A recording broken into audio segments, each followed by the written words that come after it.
Who is the most mysterious Skyrim character? Now that's a tough one, as the game's vast open world is filled with all kinds of peculiar individuals. I mean, even so-called normal NPCs are often veiled with a little bit of mystique. For example, why does Isolde really want a mammoth tusk? What's up with Feindal keeping children items at his home? Or who the hell is Erin and what's his deal with Mjol? As you can see, the list can go on and on. But let's talk about someone whom I truly believe to be one of, if not the most mysterious NPC. Someone who appears for a brief moment only to be never seen again. And even after the short, seemingly random encounter, we are left with more questions than answers. It really is one of the strangest encounters in the game, and today I'll try to explain why. You must be another pilgrim on the way up to High Hrothgar. No other reason to pass through here. However, let me provide some context. You see, one of the highlights of Skyrim's main storyline is our meeting with the Greybeards, a reclusive group of monks living near the summit of the throat of the world, the highest mountain in all of Tamriel. Reaching the monastery is quite a challenge, as it requires climbing the famous 7,000 steps, a desolate mountain path filled with many dangers, including hostile creatures and extreme cold. For most of this journey, however, we are alone. It's just us and the endless snow.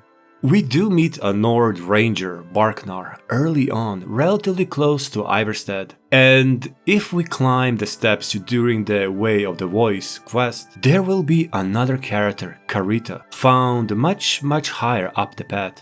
Karita shows up only during this very specific moment. And to be honest, ever since the first encounter, I have always wondered about her true identity. Who is Karita and what is her purpose? I'm going to say it right away. For a very long time, it's been my personal headcanon, if you will, that Karita is an avatar of Kyne. So for the remainder of this video, I'm going to try to explain why I think that. But I'll also offer other more grounded opinions about Karita. And what's best, I think that all possible conclusions are equally interesting. So let's begin with the Kyne theory, and why do I think that Karita is Kyne? Well, first of all, there's this misconception that the gods of the Elder Scrolls universe are dead, absent, or simply do not care about the Mundus, the world of the living. Remind us of our place when we forget. Nothing could be further from the truth. The difference is that while Daedric princes enjoy actively meddling with the mortals and often do not hesitate to show off their presence, Aedra prefer a more subtle approach.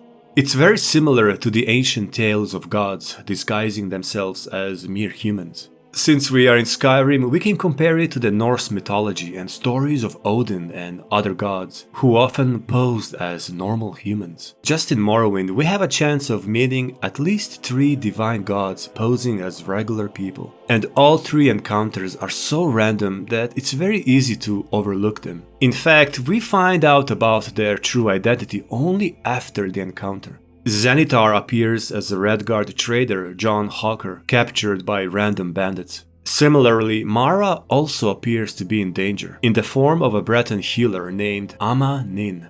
And finally, Talos himself will simply chill in the Ghost Fence during our final ascent to the Red Mountain and the confrontation with the Dagot Ur, under the name of Wulf.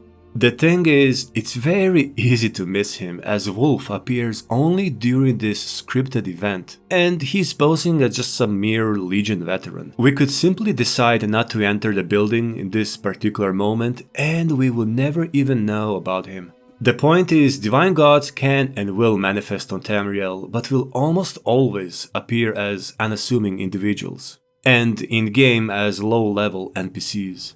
Now, I don't think it's a pure coincidence that we met actual divine gods in Morrowind. My impression is that they were simply observing or witnessing Nerevarines' journey. And if divine gods took interest in Nerevarine, who metaphysically wasn't even connected to the Aedra, they would certainly take an interest in the last Dragonborn, whose very essence is linked to Akatosh. But now let's go back and let's see what Karita actually has to say. It isn't much, as she literally has only 3 lines of dialogue. Asking about her background will result in a very enigmatic answer. Just a pilgrim. I'd prefer to leave it at that, if you don't mind. Just a pilgrim, I'd prefer to leave it at that, if you don't mind. In other words, she definitely isn't just a pilgrim. And the way Karita answers it, it was meant to be obvious that she hides a secret. Thus, the question of her true identity becomes even more intriguing. We may also ask if she heard the Greybeards calling the Dovahkiin. I was just outside Iverstead when it happened. It's an exciting moment. Nothing like this has happened in centuries. And finally, if asked what she's doing, this will be her reply. Walking the steps, meditating on the emblems. I make this trip every few years. And that's about it. Karita will continue to silently sit in front of the tablet until we enter the High Hrothgar monastery. And as soon as we enter, she will disappear from the game. So, if you ask me what's strange about Karita, I'd say everything. But let's start with why I think that she may be an avatar of Kyne. We already confirmed that Aedra or divines can and will manifest on Mundus, and that they prefer a more passive role, that of an observer. If there's a divine that would take an interest in manifesting at this point in time, in this exact location, that would be Kyne. This is her sacred mountain, after all. You see, Nords believe that men were formed on this mountain and consider Kyne their mother. This is also where Kyne taught Nords how to use the voice. In fact, Karita is meditating in front of the 4th etched table, the only one to specifically mention Kyne. These tablets, 10 in total, are found along the path to the monastery, describing the ancient war between Nords and dragons. And the 4th tablet, like we just said, is the only one that mentions Kyne. It reads, Kyne called on Parthenax, who pitied man. Together they taught man to use the voice. Then the dragon war raged, dragon against tongue.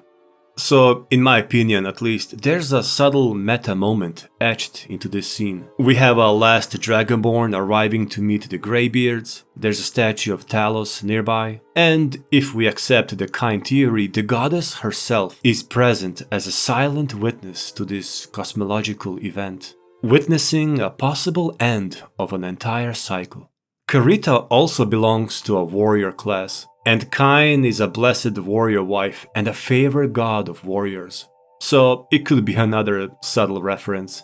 Furthermore, Karita's character is unusual because she's one of the very few NPCs who wear a circlet. They are usually reserved for Jarls, symbolizing royalty and power. Yet Bethesda, for some reason, decided to crown this rather obscure character with the circlet. And not only that, she also wears an amulet of Talos, an enchanted ring, and copies of 2 pretty interesting books, 5 songs of King Wulfharth and the Arcturian heresy. Without going much into detail, these books cover one of the most confusing aspects of Elder Scrolls lore, at least for me. In particular, covering the history of Tiber Septim, the Underking, and that whole mess around Shezarines, avatars of Lorkhan and Talos, the 9th Divine. What's more important for our story is that Karita carries some of the heaviest in-game lore books, while meditating and wearing an amulet of Talos. It all points to a more mystical or esoteric side of her character, going far beyond a mere warrior archetype. Even her connection or reference to Talos could be explained by the fact that Talos, by becoming a divine, inherited some aspects of Lorkhan. And as we know, Kyne is Lorkhan's, or Shore's, widow. There almost seems to be some kind of strange metaphysical closure. Lorkhan was all about mortality and the idea of the never-ending change, as all things must live and die. He was, or is known as a god of mortals, and the missing 9th god. Talos became the new ninth god, but also in a sense he went beyond, as he proved that even mortals could live forever. When Tiber Septim, the mortal emperor, died, he became Talos. With that said, Karita is a relatively low-level NPC, but we already said that in most cases, aspects of divines manifest as commoners, not some mighty demigods. I assume that for them, the death of an avatar simply means reloading a previous save file or even starting a new character. But all jokes aside, I think that there's plenty of evidence to believe that Karita might be an avatar of Kyne. It simply aligns with the previous games, although there are some differences. For instance, in Morrowind, avatars would leave behind small gifts, usually in the form of enchanted items. That is, if we accepted to help them. Karita doesn't have a gift for us, at least not directly. Although, to be honest, she also doesn't require our help. However, if we read all 10 tablets along the way to the monastery, we will receive a blessing from Kyne, Voice of the Sky, making basically all animal life non-hostile for the next 24 hours. So again, this could be Kyne's way of secretly blessing us along our journey. I also find it interesting that Karita is located just before our encounter with the infamous Frost Troll. And to me, it almost seems like a test. As we know, Kyne is also known for testing mortals and their worthiness. In the quest, Kyne's Sacred Trials, in fact, our final test is facing a spectral troll. And similarly, in our pilgrimage to High Hrothgar, our final trial is a troll. And a very nasty one, if I may add. It's actually a pretty unexpected encounter because the game led us to believe that we may encounter some wolves along the way up, but nothing more. Well, there's the occasional wolf pack or stray, but that's all I've ever had to deal with. Shouldn't be a problem for the likes of you. Klimek used to climb the steps regularly, seems like for years. And he would hardly survive all these encounters with ice rats and especially frost trolls. Which means that they must have arrived prior to our arrival. Now, I'm obviously aware of the unavoidable differences between the in-game world design and the so-called real-life Skyrim, if that makes sense. It practically means that in-game, a simple road between two settlements will be packed with hostile creatures. You know, wolves, bears. While in real life, this would render any travel impossible and you wouldn't have a functioning society. But if we only consider the in-game world as it is, the placement of a frost troll just after the meeting with Karita is kinda suspicious. With all of that said, these are nothing but speculations, and I'm first to admit that. And you know, Karita could very well be a simple or not so simple Nord pilgrim with some extra enigmatic background. So let's discuss some other, more grounded options. One of the most obvious and simple explanations could be that Karita is a Talos worshipper, thus all the secrecy. My only problem with it is that if someone is worried about being persecuted for worshipping Talos, wouldn't they perhaps make it less obvious by hiding the huge talisman of Talos hanging around their neck? I understand that Nords are proud and rebellious by nature, but again, if she is worried about exposing herself as a Talos worshipper, maybe be more subtle about it. And her answer, Just a pilgrim. I'd prefer to leave it at that, if you don't mind. seems to suggest something more intricate. In other words, a simple Talos worshipper walking the steps and meditating on the tablets wouldn't mind calling themselves just a pilgrim in order to conceal their fate.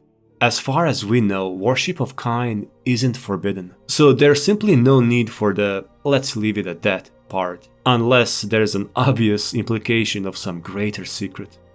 There's also the fact that Karita appears and vanishes without a trace. We spoke earlier about Barknar, a ranger encountered near the beginning of the path. He not only remains in the game, but also has a proper schedule, walking back and forth from Iverstead. So Barknar has a home, even though it's just an inn in Iverstead, and acts like a proper, standard Skyrim NPC, while Karita's origin remains mysterious. We don't really know where she comes from, except that she was outside Iverstead when Greybeard summoned Dovahkiin. The way I understand it, she was just starting the climb, and we simply caught her at this random location. Yet another, perhaps even more casual explanation is that Bethesda used Karita to add more flavor to such a desolate place. And to be honest, it is effective. Like we said, the climb, especially during the first playthrough, is a very memorable experience. The journey seems long, and for the most part, it's just us and the dangerous creatures. Suddenly witnessing a mysterious, quiet character meditating in the middle of such a desolate, dangerous area is memorable and adds more mystique to the storyline. However, even if that's all true, the enigma of her background remains. Perhaps she is one of the old believers, similarly to Froki, another Kyne worshipper. But out of all theories, I still prefer to think of her as an avatar of Kyne. There's something comforting and maybe even melancholic about knowing that the goddess Kyne herself roams her holy mountain alongside other rare pilgrims, meditating upon the tablets and reminiscing about the days past. As far as I know, by defeating Alduin, Dovahkiin prevented not only the end of the current Kalpa, or the cycle of all manifestation, but at the same time, the birth of a new world, and with that, maybe even Lorkhan's rebirth. And there's an idea or a concept that Talos himself is to play a major role in this great cosmic event. But that goes beyond today's topic. So let me know what you think about Karita. Is she just a random NPC placed there for fun, or is there more to her? Thank you all for watching and support, and I'll see you soon.